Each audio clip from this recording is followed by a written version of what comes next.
Você sabia que o governador da Palestina, Pôncio Pilatos, um homem que participou diretamente do julgamento de Jesus, era um homem muito sanguinário?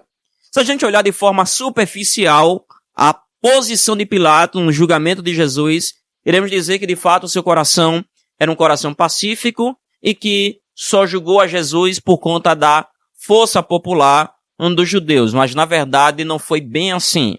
Se a gente ler um texto bíblico de Lucas, capítulo de número 13, versículo de número 1, iremos perceber quanto Pilatos ele era mau. Eu te convido para a gente olhar a história de Pilatos por trás da história. Leia comigo Lucas, capítulo de número 13, versículo de número 1. Veja que diz: E naquele mesmo tempo, estavam presentes ali alguns que lhe falavam dos galileus, cujo sangue Pilatos misturava com os seus sacrifícios.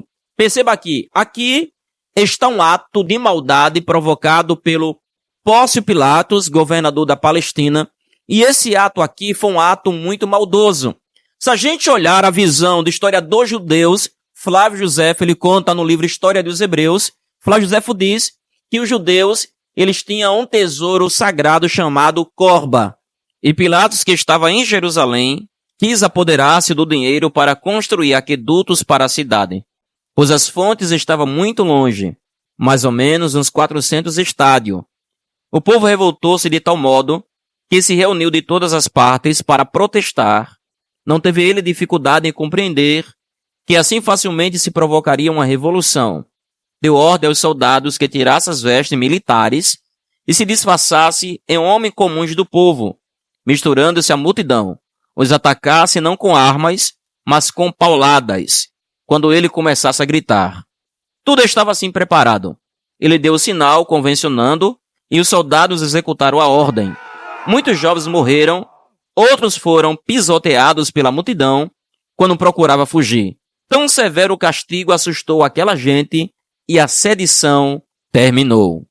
Então, se a gente atentar para a história de Pilatos, apenas que está registrada em Mateus capítulo de número 27, iremos perceber que Pilatos, ele de fato procurou soltar a Jesus, porque percebeu que de fato ele era inocente.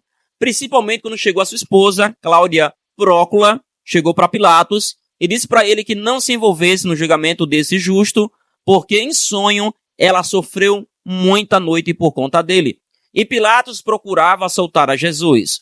Mas aí de fato ressurgiu uma força popular, quando os líderes de Israel conheciam muito bem a história de Pilatos, e como ele conseguiu este cargo, de privilégio na Palestina, quando os líderes disseram para ele: se não julgares este homem, tu não és amigo de César. Aí diz a Bíblia que, ouvindo ele isso, lavou as suas mãos e entregou a Jesus para ser crucificado. Existe uma história muito interessante sobre Pôncio Pilatos, que fala o exato momento de quando ele começou a exercer esta influência política na Palestina. Segundo conta essa história que ele era apenas o procurador da prefeitura da Judéia. Mas o imperador Tibério César sempre gostava de fazer as suas viagens para algumas ilhas isoladas para praticar tipos de jogos obscenos que o imperador Tibério César costumeiramente praticava. Só que em meio à sua ausência, ele coloca no Senado, coloca no seu império, o seu mais honroso general chamado Sejano. Sejano, aproveitando o poder imperial, começou a desfrutar do poder de forma indevida. As pessoas que bajulavam Sejano, ele exaltava no Senado, exaltava nas prefeituras, e as pessoas que não lhe bajulavam, ele mandava executar. Um dos súditos do imperador Tibério César saiu da capital, chegou nesta ilha isolada que estava o imperador e contou tudo aquilo que Sejano estava fazendo. Foi aí que ele volta, manda executar a Sejano e todos aqueles que Sejano tinha exaltado de forma indevida. O único que conseguiu sobreviver, que foi ele, Pôncio Pilatos, mas que por conta de Sejano, ele conseguiu o título de governador de toda a Palestina. Só que ele estava sob aviso. O imperador tinha lhe dito, se caso ele desviasse, em algum momento ele também perderia a sua vida. E essa história os judeus conheciam muito bem.